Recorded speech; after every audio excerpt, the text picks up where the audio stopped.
Assalamualaikum warahmatullahi wabarakatuh. Selamat pagi semua. Sebelumnya, perkenalkan nama saya Alfi Syakila dengan NPM 309 beserta 3 rekan saya yakni Putri Laili dengan NPM 062, Kirana Aurelia dengan NPM 137, dan Ifidatul Rosyida dengan NPM 360 akan mempresentasikan sebuah materi yang berjudul komunikasi dalam organisasi. Yang pertama ialah fungsi komunikasi. Komunikasi sendiri memiliki arti yakni pengiriman dan penerimaan pesan atau berita antara dua orang atau lebih sehingga pesan yang dimaksud tersebut dapat dipahami. Nah, fungsi komunikasi sendiri itu apa saja sih? Menurut Onong Ujana Effendi dalam buku Ilmu Teori dan Filsafat Komunikasi tahun 2003, terdapat 4 fungsi dari komunikasi. Di antaranya yang pertama, menyampaikan informasi. Komunikasi memungkinkan manusia untuk menyampaikan informasi. Misalnya, ilmu pengetahuan yang disampaikan melalui buku, berita yang disampaikan melalui televisi, hingga informasi pribadi yang disampaikan melalui media sosial. Yang kedua ialah mendidik. Manusia tumbuh dan berkembang menjadi pribadi yang baik karena didikan yang disampaikan melalui komunikasi. Ketika masih bayi, ibu akan berkomunikasi dengan anaknya hingga anak tersebut paham akan bahasa. Pendidikan melalui komunikasi pun berlanjut ke arah sekolah, perguruan tinggi, hingga kehidupan masyarakat. Yang ketiga ialah menghibur. Komunikasi dapat menjadi alat untuk menghibur seseorang, seperti halnya penyampaian rasa simpati ketika seseorang bersedih, acara televisi yang menyenangkan, ataupun musik dengan lirik penyemangat. Semua itu pun merupakan bentuk dari komunikasi. Yang terakhir ialah memengaruhi. Komunikasi dapat mempengaruhi tindakan dan pemikiran. Peristiwa kenal-mengenal pun dilakukan dengan cara komunikasi. Contohnya ialah sosialisasi kesadaran lingkungan dengan bentuk komunikasi yang mampu mempengaruhi orang lain untuk peduli pada lingkungan. Selanjutnya ialah proses komunikasi. Menurut Bowie and Thiel dalam Purwanto tahun 2011, proses komunikasi terdiri dari 6 tahap. Yang pertama ialah pengirim mempunyai suatu ide atau gagasan. Yang kedua, pengirim mengubah ide tersebut menjadi suatu pesan. Yang ketiga, pengirim pun menyampaikan pesan. Yang keempat, penerima menerima pesan. Yang kelima, penerima menafsirkan pesan. Dan yang terakhir, penerima memberi tanggapan dan mengirim umpan balik atau feedback kepada pengirim. Sedangkan menurut Hermawan tahun 2012, proses berlangsungnya komunikasi bisa digambarkan seperti: yang pertama, pengirim yang hendak berkomunikasi dengan orang lain mengirimkan suatu pesan kepada orang yang akan dituju. Pesan yang disampaikan tersebut dapat berupa informasi dalam bentuk bahasan ataupun simbol-simbol yang bisa dimengerti oleh kedua belah pihak. Yang kedua ialah pesan. Pesan tersebut pun dibawa dan disampaikan melalui suatu media atau saluran, baik secara langsung maupun tidak langsung. Yang ketiga ialah fungsi pengiriman. Proses untuk mengubah atau menerjemahkan pesan ke dalam bentuk yang dioptimasi sebagai keperluan dalam penyampaian pesan atau data. Yang keempat, media atau saluran, sebuah alat yang menjadi penghubung pesan antara pengirim kepada penerima. Yang kelima, fungsi penerimaan. Proses dalam memahami simbol bahasa, yakni simbol grafis ataupun huruf-huruf dengan cara mengasosiasikannya atau menghubungkan simbol-simbol tersebut dengan berbagai bunyi bahasa beserta variasinya yang dilakukan penerima dari penyampaian pesan. Yang keenam ialah penerima. Penerima menerima pesan yang disampaikan dan menerjemahkan isi pesan yang diterimanya ke dalam bahasa yang dimengerti oleh penerima itu sendiri. Yang ketujuh, respon. rangsangan atau stimulus yang timbul akibat dari perilaku komunikasi setelah menerima pesan. Dan yang terakhir, penerima memberikan umpan balik atau feedback. Tanggapan atas pesan yang dikirimkan kepada penerima. Apakah pesan yang dimaksud oleh si pengirim dapat dimengerti ataupun tidak. Selanjutnya yaitu arah komunikasi dalam organisasi. Yang pertama, arah komunikasi ke bawah atau downward communication. Downward communication merupakan jenis diskusi yang terjalin antara atasan dengan bawahan. Komunikasi ke bawah juga terjadi secara lisan dan tulisan. Selain itu, komunikasi ini sifatnya sangat penting. Contohnya, komunikasi antara atasan dan bawahan, mulai dari penyampaian informasi, motivasi, instruksi, dan lain sebagainya. Yang kedua, arah komunikasi ke atas atau upward communication. Upward communication merupakan jenis diskusi yang dibuka pertama oleh bawahan yang akan menyampaikan sesuatu ke atasannya. Arah komunikasi yang satu ini seringkali tidak berjalan efektif mengingat banyaknya atasan yang jarang turun langsung ke lapangan, sehingga perputaran informasi berjalan menjadi lambat. Yang ketiga, arah komunikasi horizontal. Horizontal communication adalah jenis diskusi yang terjadi antara satu orang dengan yang lainnya yang jabatan atau tanggung jawabnya sama. Arah komunikasi ini biasanya berdiskusi secara umum, bisa perkara pekerjaan maupun masalah pribadi.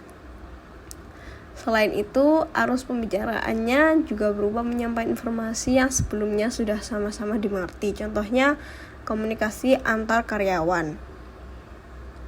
Kemudian, yang terakhir, arah komunikasi diagonal. Diagonal communication adalah komunikasi yang dilakukan antar individu atau kelompok pada bagian berbeda dan tingkatan yang berbeda pula.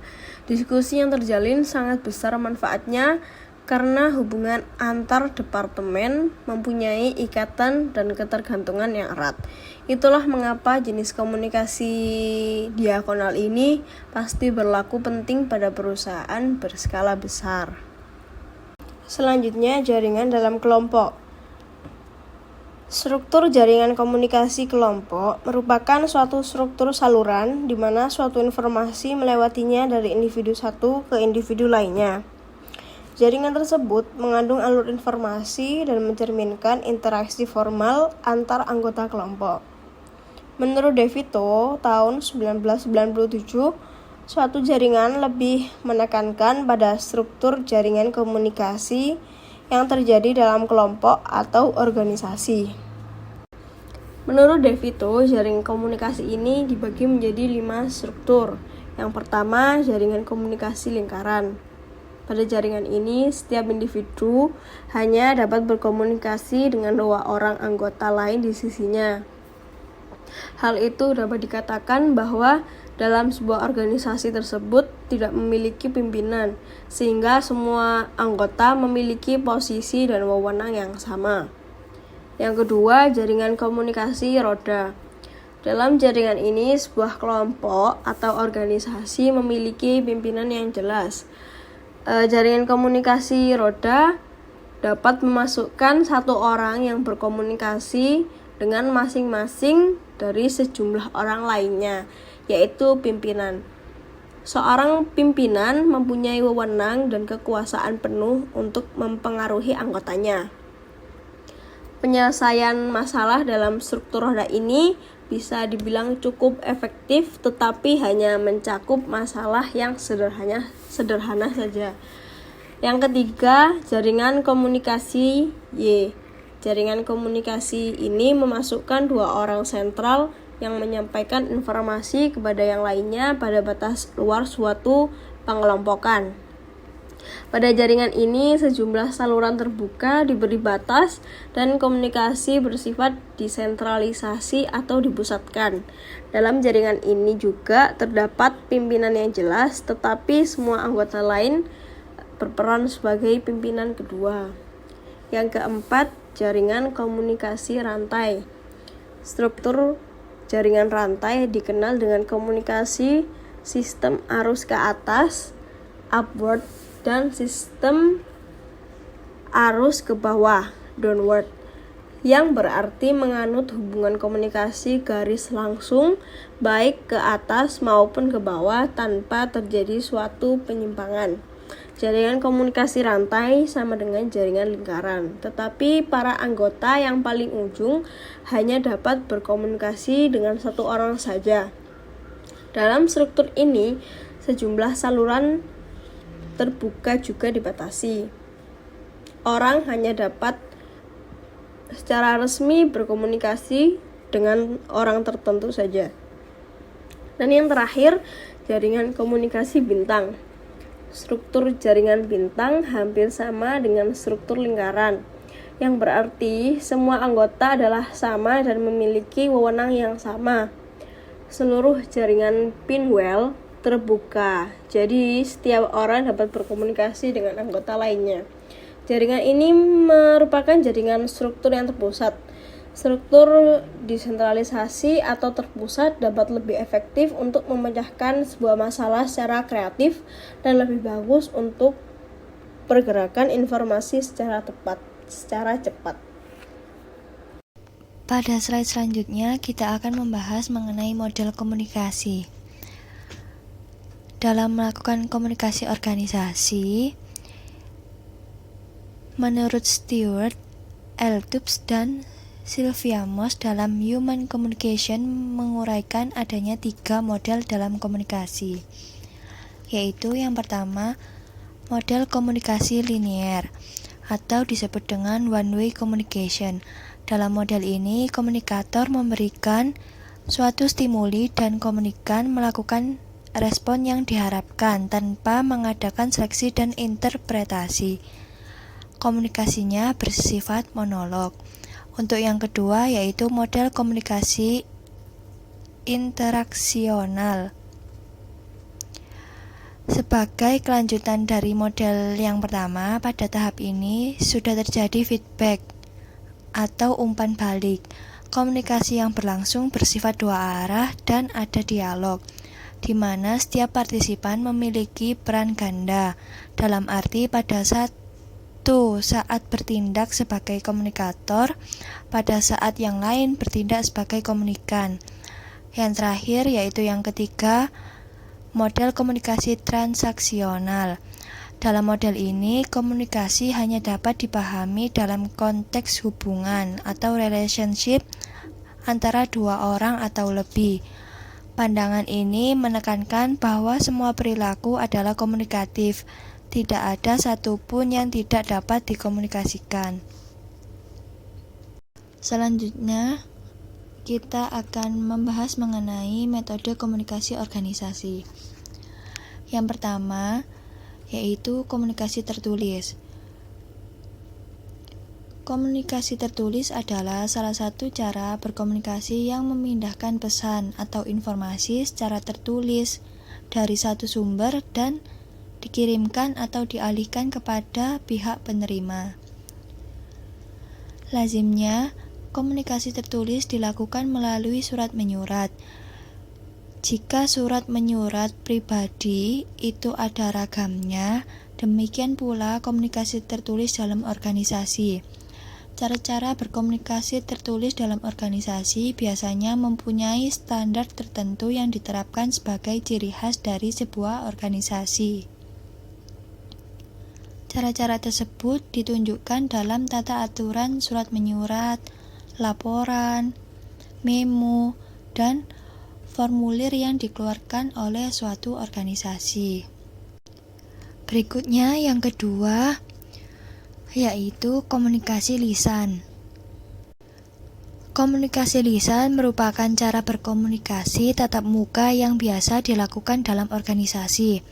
Misalnya, melalui komunikasi antar pribadi atau kelompok, baik dalam pelaksanaan tugas-tugas organisasi maupun dalam pertemuan formal seperti rapat, penyampaian laporan organisasi, hingga ke pertemuan informal. Komunikasi lisan dikenal pula sebagai komunikasi antar pribadi. Cara berkomunikasi lisan tersebut mempunyai pengaruh yang sangat besar di antara dua pihak yang berkomunikasi, di mana para partisipan bisa menyampaikan dan merespon informasi secara verbal maupun secara nonverbal sehingga memudahkan pemahaman bersama. Mengapa bisa dikatakan memudahkan? Sebab dalam komunikasi tatap muka, dua pihak secara langsung dapat menanyakan kembali pesan jika pesan yang dikirimkan dan diterima belum dimengerti. Yang ketiga, ada media elektronik. Berkomunikasi dalam organisasi melalui media elektronik untuk memindahkan informasi, baik informasi secara verbal maupun nonverbal. Pertukaran informasi dengan bantuan media elektronik bertujuan untuk mengalihkan pesan tertulis secara tepat, hemat, dan murah melalui jaringan komputer dalam local area network atau disebut dengan LAN. Media ini dapat digunakan untuk berkomunikasi bermedia, baik lisan maupun tertulis. Slide selanjutnya, kita akan membahas mengenai hambatan terhadap komunikasi yang efektif. Di dalam setiap kegiatan komunikasi sudah dapat dipastikan akan menghadapi berbagai hambatan. Hambatan dalam kegiatan komunikasi yang manapun tentu akan mempengaruhi efektivitas proses komunikasi tersebut. Oleh karena itu, komunikator perlu memahami setiap hambatan komunikasi agar ia dapat mengantisipasi hambatan tersebut. Adapun hambatan-hambatan komunikasi dalam organisasi, antara lain, yang pertama ada hambatan teknis. Hambatan teknis ini biasanya terjadi karena adanya keterbatasan fasilitas dan peralatan komunikasi.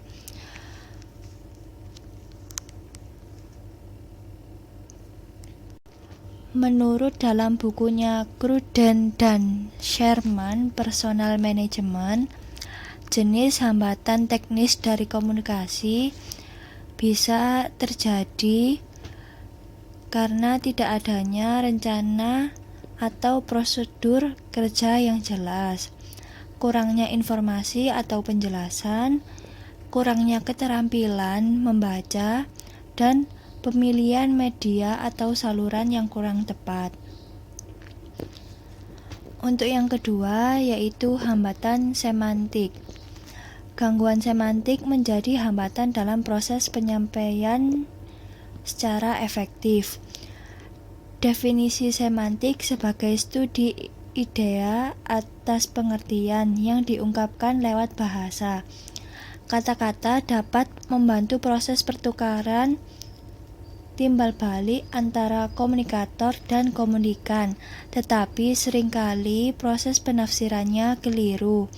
Tidak adanya hubungan antara simbol atau kata dan apa yang disimbolkan atau penafsiran dapat mengakibatkan kata yang dipakai bisa ditafsirkan sangat berbeda dari apa yang dimaksudkan sebenarnya. Untuk menghindari miskomunikasi semacam ini, seorang komunikator harus memilih kata-kata yang tepat sesuai dengan karakteristik komunikannya dan melihat kemungkinan penafsiran terhadap kata-kata yang dipakainya. Untuk yang ketiga, ada hambatan manusiawi. Biasanya terjadi karena adanya faktor emosi, prasangka pribadi, persepsi, kecakapan atau ketidakcakapan, kemampuan atau ketidakmampuan alat-alat panca indera seseorang. Menurut Cruden dan Sherman, hambatan itu ada dua. Yang pertama, ada hambatan yang berasal dari perbedaan individual manusia, dan yang kedua, ada hambatan yang ditimbulkan oleh iklim psikologis dalam organisasi. Untuk hambatan yang berasal dari perbedaan individual manusia, biasanya terjadi karena adanya perbedaan persepsi, perbedaan umur, perbedaan keadaan emosi, keterampilan mendengarkan, perbedaan status, pencairan informasi, dan penyaringan informasi. Untuk yang hambatan ditimbulkan oleh iklim psikologis dalam organisasi, biasanya terjadi karena suasana iklim kerja yang dapat mempengaruhi sikap dan perilaku staf dan efektivitas komunikasi organisasi. Baik, selanjutnya yaitu pengertian komunikasi lintas budaya. Komunikasi lintas budaya merupakan proses komunikasi yang dilakukan oleh dua kebudayaan atau lebih. Tujuannya untuk mengurangi tingkat kesalahpahaman serta meminimalisir terjadinya konflik. Pada dasarnya, tiap proses komunikasi hampir selalu melibatkan kebudayaan. Karena komunikasi merupakan sarana transmisi kebudayaan dan budaya merupakan bentuk, proses, teknik, dan metode sosial dalam kehidupan manusia yang terus membudaya. Komunikasi lintas budaya adalah komunikasi yang digunakan dalam dunia bisnis, baik komunikasi verbal maupun non-verbal, dengan memperhatikan faktor-faktor budaya di suatu daerah, wilayah, atau negara. Pengertian lintas budaya dalam hal ini bukanlah semata-mata budaya asing atau internasional, tetapi juga budaya yang tumbuh dan berkembang di berbagai daerah dalam wilayah suatu negara. Sebagaimana diketahui, setiap negara yang ada di Indonesia ini memiliki kekhasan budaya yang tidak dimiliki oleh daerah lainnya. Seperti bagaimana seseorang berkomunikasi dengan orang lain, bagaimana seseorang menghargai orang lain, bagaimana mereka memanfaatkan waktu yang ada, bagaimana mereka bekerja, bagaimana mereka meyakini atau mempercayai sesuatu yang sudah turun-menurun dari nenek moyang mereka, bagaimana mereka berpakaian, dan bagaimana mereka memperlakukan suatu produk. Begitu pula pelaku bisnis. Apabila pelaku bisnis akan melakukan ekspansi bisnisnya ke daerah lain atau negara lain, pemahaman budaya di suatu daerah atau negara tersebut menjadi sangat penting aslinya, termasuk bagaimana memahami produk-produk musiman di suatu negara, agar tidak terjadi kesalahan fatal yang dapat mengakibatkan kegagalan bisnis. Selanjutnya, pentingnya komunikasi lintas budaya. Komunikasi lintas budaya adalah proses mengirim dan menerima pesan bisnis antar individu yang berbeda budaya. Perbedaan budaya merupakan salah satu hambatan komunikasi yang paling sulit diatasi. Namun, berkomunikasi dengan seseorang yang berbeda budaya tidak mungkin dihindari, terlebih dari dalam era globalisasi. Menurut Tian Guang dan Dan Totter, yang dimaksud dengan komunikasi bisnis lintas budaya adalah komunikasi bisnis di antara konsumen atau antara konsumen yang berbeda budaya dengan pemasar, paling tidak pada salah satu aspek dasar budaya seperti bahasa, agama, norma-norma sosial, nilai-nilai, pendidikan, dan gaya hidup. Komunikasi lintas budaya menuntut organisasi atau perusahaan untuk lebih sensitif terhadap adanya perbedaan budaya, menghormati hak terhadap budaya oleh konsumen dalam berbagai budaya dan pasar. Para pemasar hendaknya memahami bahwa konsumen mereka memiliki hak terhadap budaya masing-masing. Jika seorang pemasar ingin sukses dalam pemasaran lintas budaya, maka mereka harus menghormati nilai-nilai serta hak yang dimiliki oleh konsumen.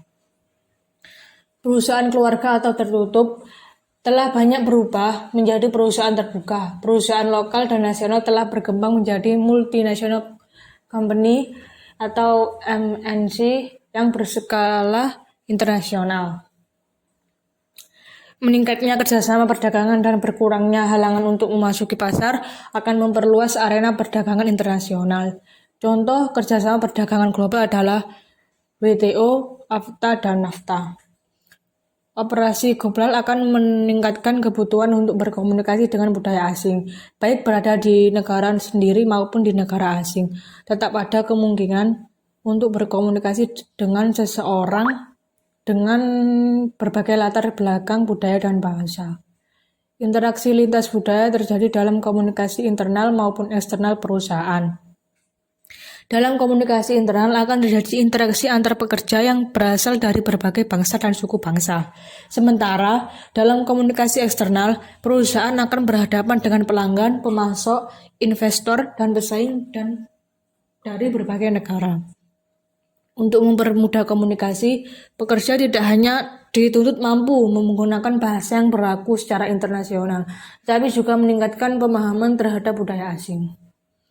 Selanjutnya, memahami budaya dan perbedaan budaya. Budaya adalah simbol keyakinan, sikap, nilai, harapan, dan norma tingkah laku yang dimiliki bersama. Budaya juga diartikan sebagai konvensi-konvensi kebiasaan dan perilaku sekelompok orang. Semua anggota suatu budaya memiliki asumsi serupa mengenai bagaimana seharusnya berpikir, bertingkah laku, dan berkomunikasi. Mereka bertindak cenderung dengan cara yang serupa sesuai asumsi yang dianut. Budaya dimiliki oleh seluruh manusia, hanya saja terhadap persamaan dan perbedaan dalam aspek-aspek tertentu.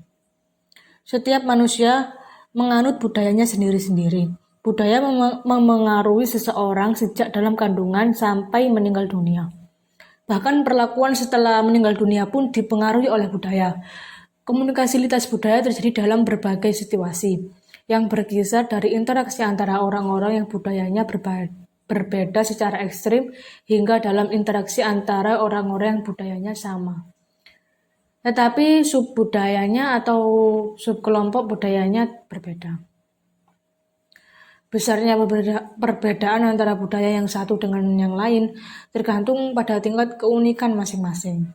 Mengakui dan mengakomodasikan perbedaan budaya tanpa mengharapkan orang dari budaya manapun untuk meninggalkan identitas diri merupakan langkah penting ke arah komunikasi lintas budaya yang efektif. Komunikasi lintas budaya yang efektif bergantung pada pemahaman terhadap perbedaan budaya. Selain mempermudah hubungan bisnis, pemahaman terhadap perbedaan budaya sekaligus juga meningkatkan reputasi perusahaan. Selanjutnya, mengenali perbedaan budaya. Ketika seseorang sedang berkomunikasi, pada umumnya orang tersebut akan berasumsi mengenai budayanya sendiri dan menganggap orang lain memiliki budaya sendiri. Perbedaan budaya muncul dalam nilai-nilai sosial, gagasan mengenai status kebiasaan, membuat keputusan, sikap terhadap waktu, penggunaan ruang, konteks budaya, bahasa tubuh, sopan santun, dan tingkah laku etis. Sekian presentasi dari kelompok kami. Jika ada salah kata, mohon dimaafkan. Terima kasih dan wassalamualaikum warahmatullahi wabarakatuh.